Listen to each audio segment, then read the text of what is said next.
When I was 14, my dad told me I'd never be more than a guy with a toolbox.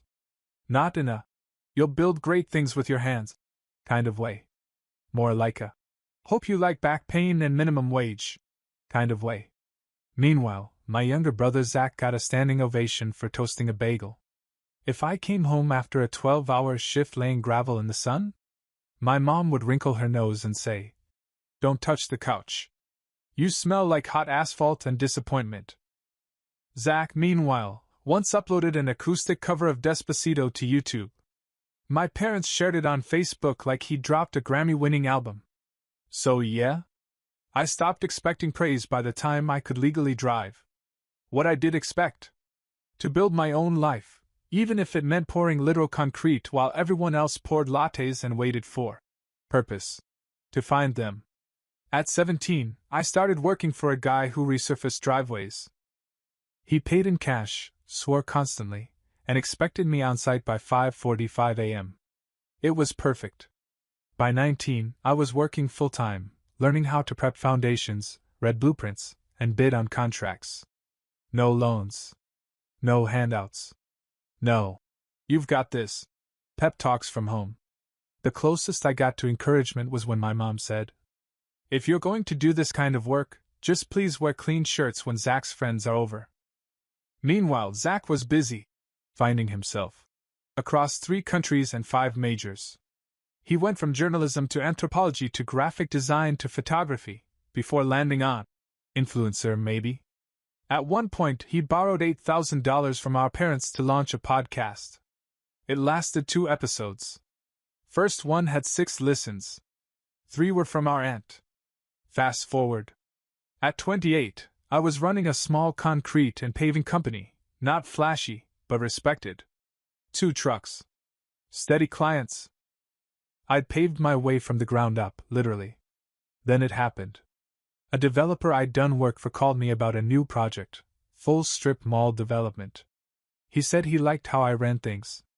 Called me dependable. $300,000 contract. I signed it at 10:03 a.m. By 10:42, my dad was calling. I picked up, against my better judgment. "You finally did something smart," he said, skipping hello. "Now be smarter, start with a down payment for Zach's house." I paused. Thought it was a joke. It wasn't. "He needs help getting started," Dad continued. "Lost his internship. Still broken up over that Vanessa girl. He's rebuilding." "Cool," I said. "What's that got to do with me?" "Your family. That means sacrifice." "Right. The same family that once skipped my trade school graduation because Zach had a dentist appointment." That afternoon, I drove to their house, the one I'd been covering the utilities for since I was 24. Mom had framed it as helping out. Dad? He just forwarded the bills without even saying thanks. I walked in, past the photos of Zach at prom, Zach in Paris, Zach doing literally anything. Went straight to the breaker box. Cut the power to the upstairs bedrooms. Shut off the main water valve. Unplugged the router. Disabled the thermostat. Overrode the security system, just muscle memory at this point. Then I went to my old room, grabbed the toolbox I'd left behind, the same one Dad once called your future ball and chain. Tossed it in my truck next to a bag of clothes and an old jacket I didn't even like anymore. I wasn't angry. I was done. At 6:12 p.m., I texted my mom. "Please transfer all utility accounts to your name. I've moved on." At 6:40, Zach texted, "Bro, why no Wi-Fi? Dad says you're being dramatic, lol." At 7:03, Dad called again. I didn't answer.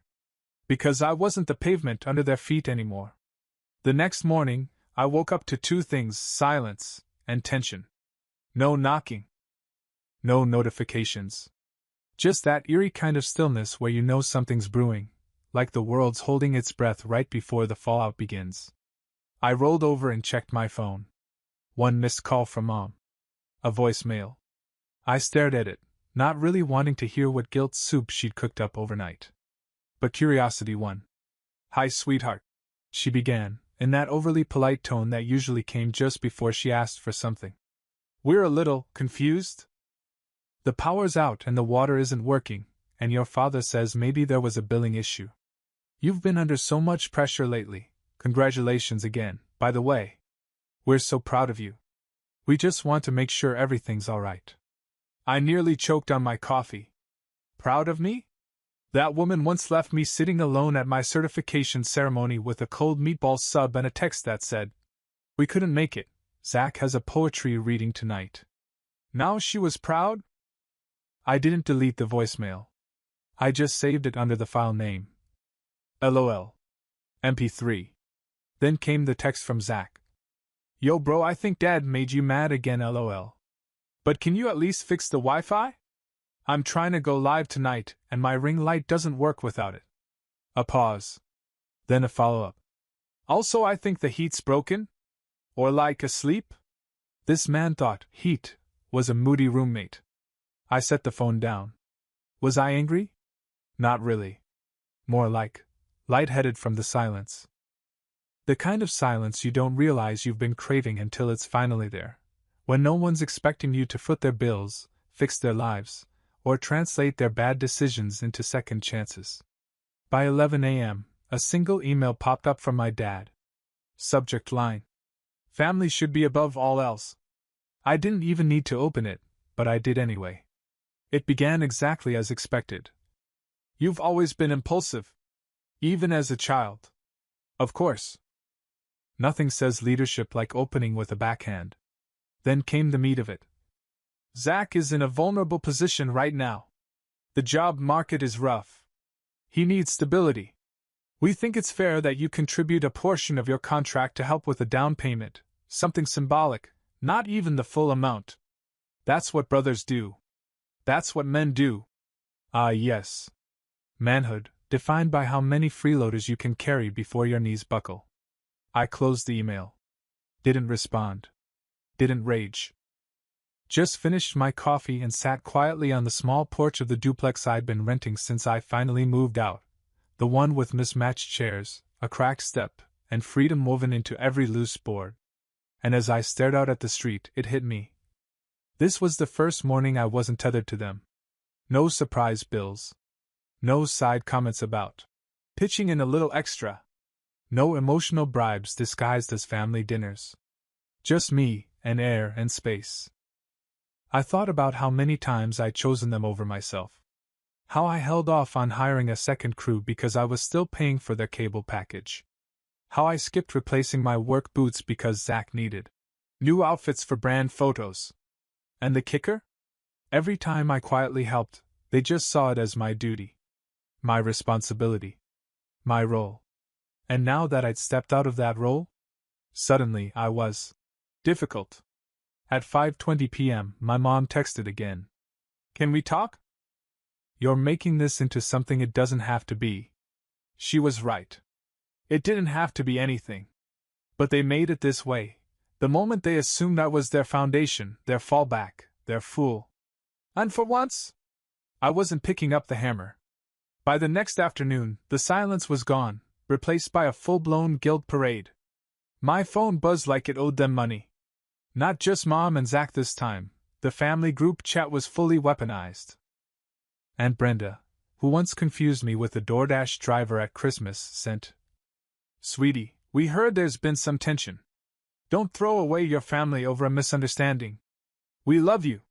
Uncle Ray, who's never once spelled my name right, texted, "Sometimes you need to be the bigger man. You've got a good head. Don't lose it." They were lining up like emotional carolers, trying to guilt-trip me into plugging the life support back in. Where were these inspirational speakers when I was scraping together rent money while Zach posted soft boy aesthetic selfies from a spa in Iceland? When I delivered hot asphalt in 92-degree heat, and nobody even remembered my birthday because Zach got dumped again? Now they suddenly remembered my number? At 2:14 p.m., the missed calls started. 1. Then 3. Then 10. By 6 p.m., I had 17 from Mom alone, 2 voicemails from Dad, and a text from Zach that read, "Are you gonna ghost us just 'cause you got a big boy check?" It would have been funny if it wasn't so predictable. One voicemail from Mom started weepy. I don't understand this version of you.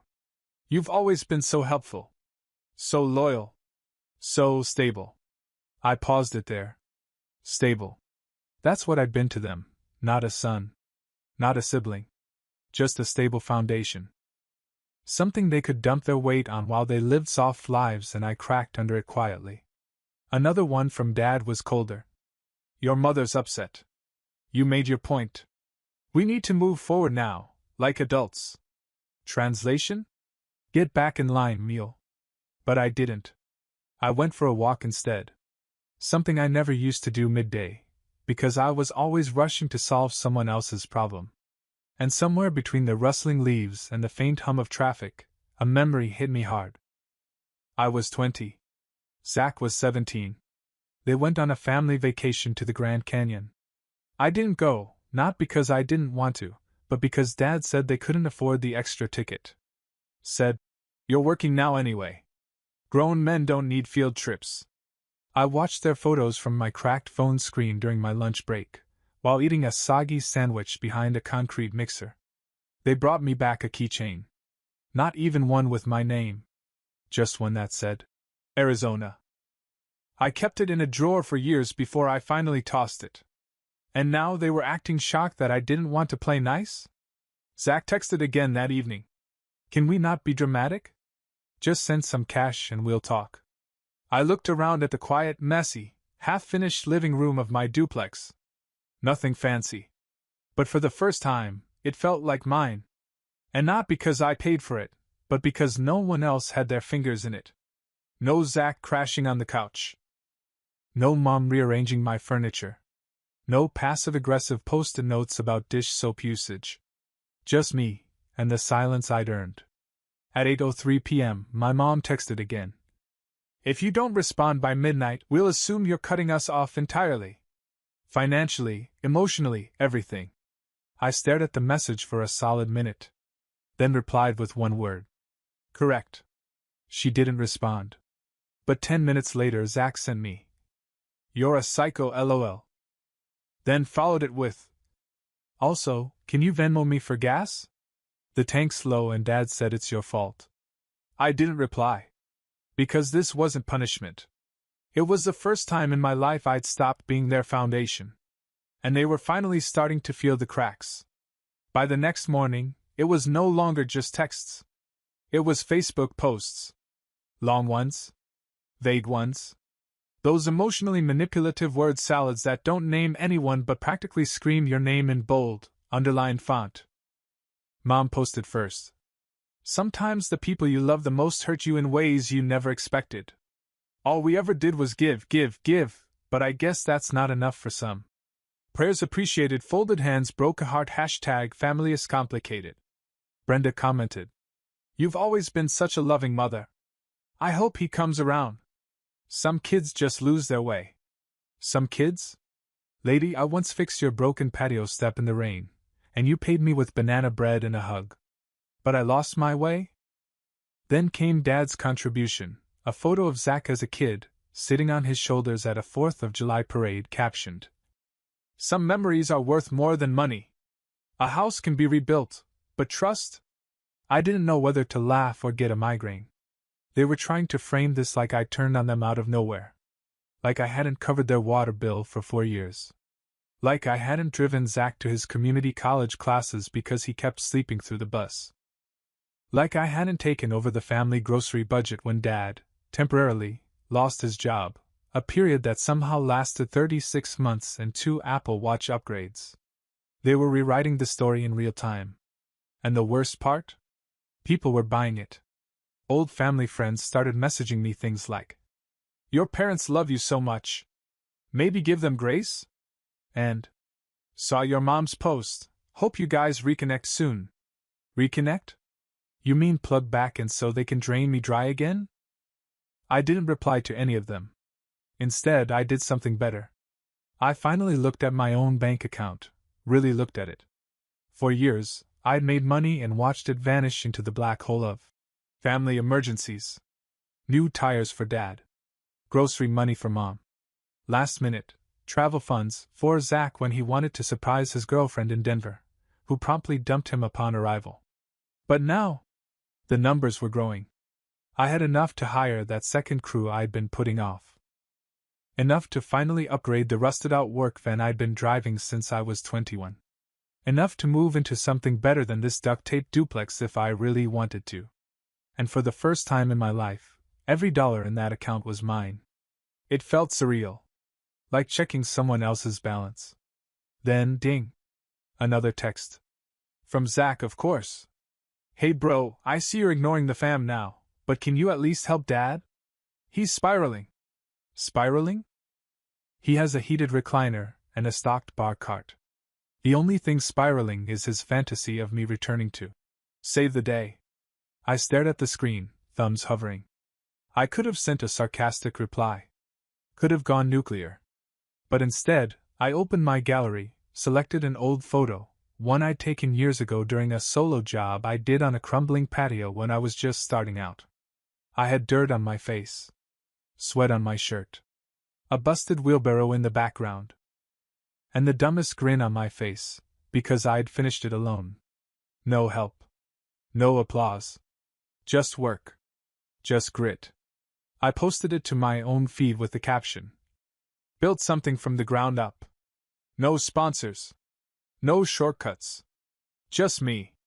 No hashtags. No explanations. I didn't need to defend myself. Because real work doesn't need a PR campaign. A few days passed. No calls. No texts. No new cryptic, prayer request, Facebook posts. Not even a Zach meme. For a second, I thought maybe it was over, that they'd finally accepted the cutoff like adults. Maybe they moved on.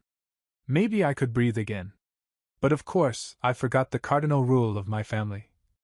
Silence never meant peace. It meant plotting.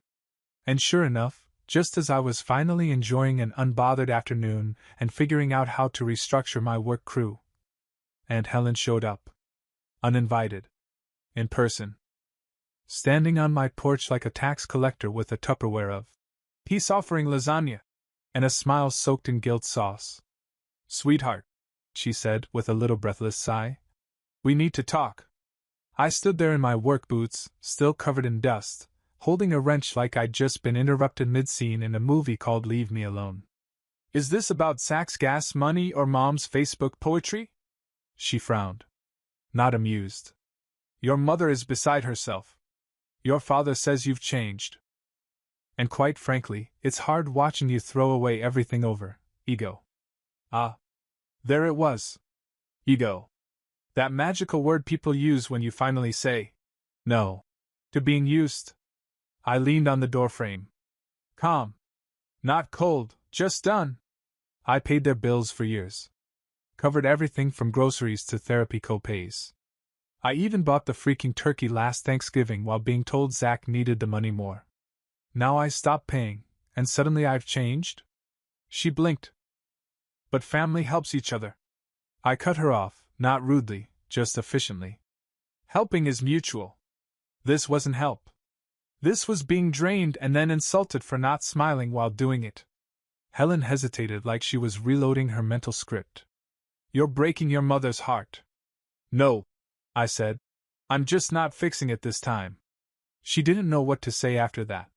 Just handed me the lasagna and shuffled down the steps, muttering something about how pride comes before the fall. I didn't watch her leave. I just closed the door and looked down at the lasagna like it was radioactive. And in that moment, something strange happened. I laughed. Not sarcastically. Not bitterly. Just, really laughed. Because for the first time, it felt like they didn't know who they were dealing with anymore.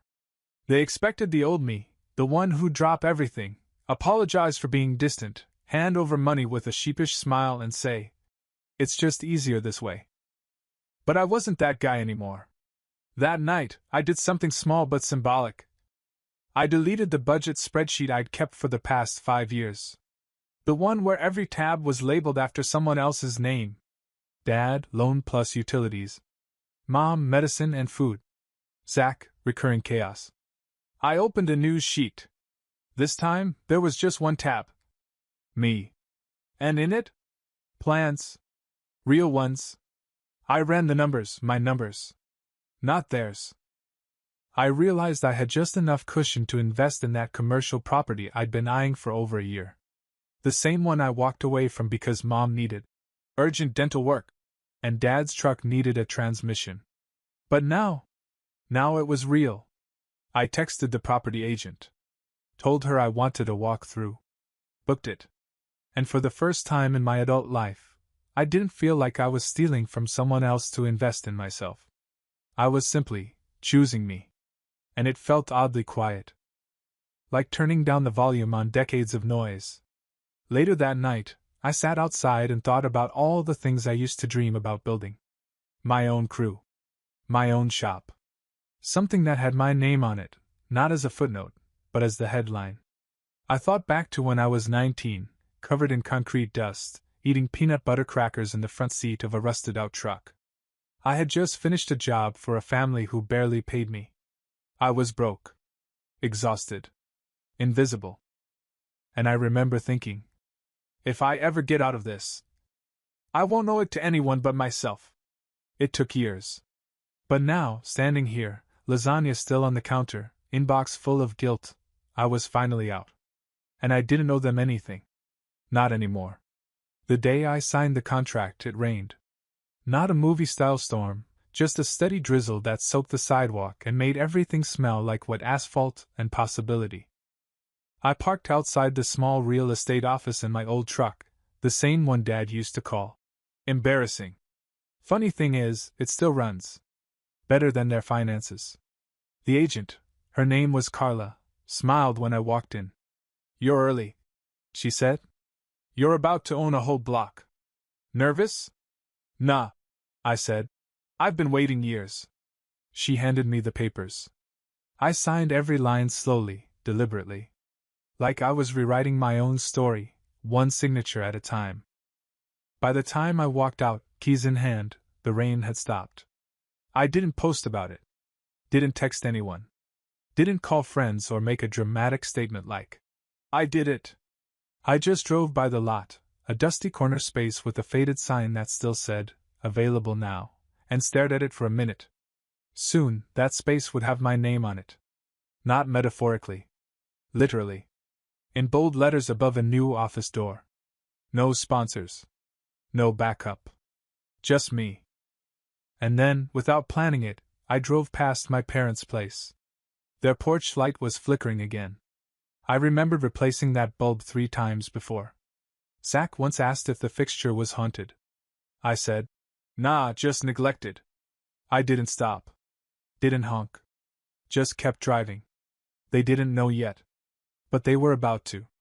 Because the universe, in all its petty glory, decided to spill the news for me. 3 days later, I got a text from Mr. Daly, my old shop teacher from high school. "Proud of you, kid.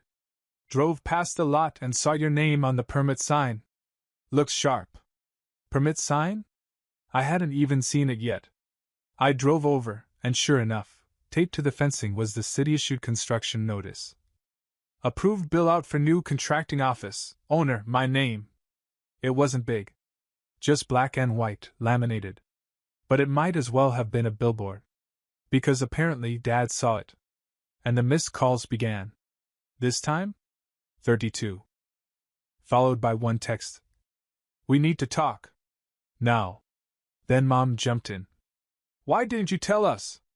We thought you were just going through a phase." Phase?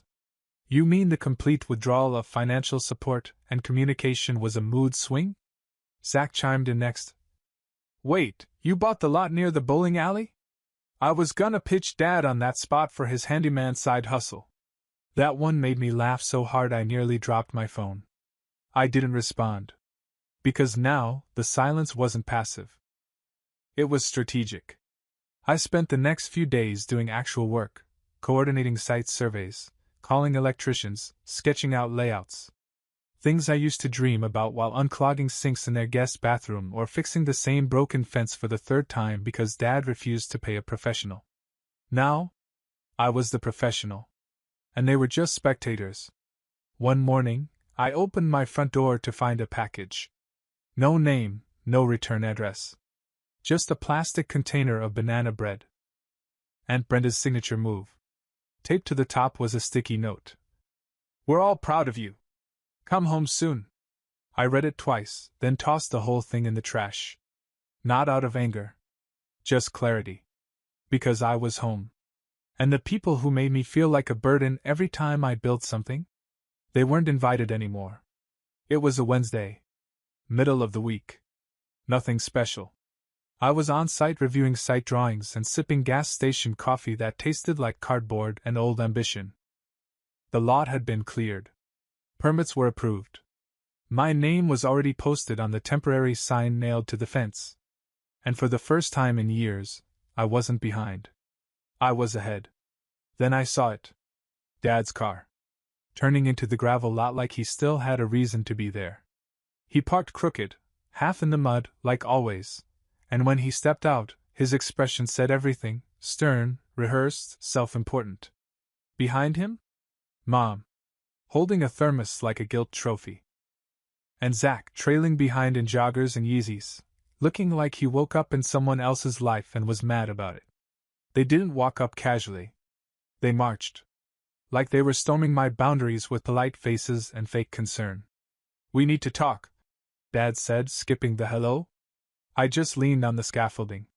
Said nothing. "Why didn't you tell us?" Mom asked, looking around the lot like she expected a welcome mat. "You bought property, started a company, and didn't even think to involve your family?" That word again. Involve. Translation: control. Zach chimed in like he'd been waiting his turn. "If you just brought this to us, I could have pitched something. A family brand. You know, a franchise." "A franchise?" I echoed. "Yeah. Miller Brothers Contracting. Dad does books. I handle marketing. You focus on the physical labor. It works." I blinked. Was this real? "You think I did all this so I could give it to you?" Dad stepped forward. "We're trying to help. Don't throw this away just because you're feeling prideful." Prideful. That word felt like a slap. They always used it when I made a decision without their input, when I stopped asking for permission to exist. I glanced around the lot. Every inch of it was mine. The dirt. The fence. The sketch plans taped inside the trailer. They hadn't lifted a finger for any of it. "You weren't there when I worked double shifts," I said. "You weren't there when I crashed on job sites because I couldn't afford rent. You mocked me when I skipped college. You laughed when I chose this." Mom clutched the thermos tighter. "That was then. This is now. We can be part of it." "No," I said, calm. "You want a piece now that it's built." There was a pause. The kind that makes air feel heavier. Dad narrowed his eyes. "You really think you can do this without us?" "I already did." Zach scoffed. "You think owning a building makes you better?" "No," I said. "But not needing your approval? That's better than anything." They stared at me like they didn't recognize me. And maybe they didn't. Because I wasn't the fixer anymore. Not the go-to. Not the family discount. I was the guy they used to lean on, now standing tall with nothing left to give. Mom stepped forward again, like she wanted to soften it. "You're still our son. We'll always be here when you're ready to come back." "I didn't leave," I said. "I just stopped waiting for you to show up." She blinked like she didn't understand. "I brought your favorite," she said, setting the thermos down. "Coffee with cinnamon. Just how you like it." I stared at it. That same flavor I used to drink at 4 a.m., before heading out for side jobs, while they slept in. While Zach borrowed the car. While Dad claimed, "Not now," when I asked for advice. "We'll talk later," Mom added. "Once you've calmed down." I didn't reply. Just watched them walk back to the car. Same posture. Same entitlement. Like they hadn't learned a thing. When they were gone, I stood in silence for a long time. Then I picked up the thermos. Walked to the nearest dumpster. And dropped it in with one smooth motion. It didn't feel cruel. It felt like cleaning up the last thing they left behind. The grand opening wasn't flashy. No ribbon cutting. No streamers. No speeches. Just a table with donuts, 2 big thermoses of coffee, and the people who helped me build this from the ground up. The crew showed up first, guys who used to work out of their trucks, now wearing matching shirts with my logo on the back. Then Carla, the real estate agent. Even Mr. Daly from trade school swung by. He shook my hand and said, "Didn't think you'd do it this fast. I'm glad I was wrong." What he didn't say, but we both felt, was, "You did this without them." I spent a few minutes walking through the office alone. Everything was new, the drywall, the fresh paint smell, the shine of the countertops. But the feeling? That was the real reward. For the first time in my life, every corner I looked at belonged to me. No guilt. No strings. No one waiting to claim credit. I opened the desk drawer and took out a small frame I had tucked away. It was a photo of me at 17, standing in front of a truck with a busted tailgate and concrete dust all over my pants. Back when no one thought I'd make it. Not even me. I placed it right at the front desk, next to a little sign that read, "You build what you believe in." Around noon, Carla came back to drop off final paperwork. "It's official." She smiled. "You're not just a contractor now. You're a business owner." I signed the last page, and as I was about to grab another donut, I spotted something through the glass. Zach. Leaning against a rental car, arms folded, looking like he hadn't slept, or maybe just couldn't believe what he was seeing. He didn't walk in. Didn't wave. Just watched. I stood there for a second, thinking maybe he'd leave. But he didn't. So I stepped outside, drink in hand. He raised his chin. "So this is it?" "Yep." "No call? No invite?" "Didn't think you'd care about real work." He scoffed. "Dad says this won't last. That you'll burn out. That one building doesn't make you anything." Then why'd he drive past it 3 times this week? He didn't answer. "You think you're better now?" he finally asked. "Because you built this?" I paused. Then nodded. "Yeah. Better than I was when I let everyone else decide what I deserved." Zach looked down, then back up. "We could have worked together, you know. Made something bigger." "I already made something big," I said. "You just weren't part of it." He blinked, and for the first time, I swear, it looked like it finally hit him. That this wasn't just a garage. Or a flex.